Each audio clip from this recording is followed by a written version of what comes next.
Hey Bryce, I like this a lot, and there are a couple things I'm having problems with. Um, the perfect symmetry is, I think, making the imagery a little stationary instead of dynamic. So I would rethink that.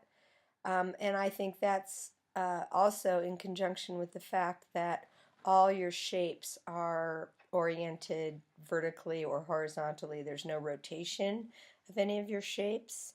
Um, so it's all very regular and up and down. And even though you have these curves happening on the triangle, which I think is actually the most interesting part of the piece, I don't feel like that's enough to kind of move it beyond that very regular, stationary, uniform composition.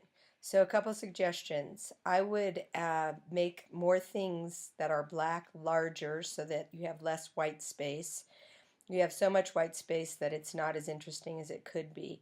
And I would edit. I would perhaps get rid of some of the shapes that you don't need. First, I would enlarge all the black shapes and then see where you're at. It might be that doing that, I would enlarge them to the point where they actually touch each other and see what happens. Um, and then see where you're at. Also, it's a little odd to me that this black stripe is thinner than this one.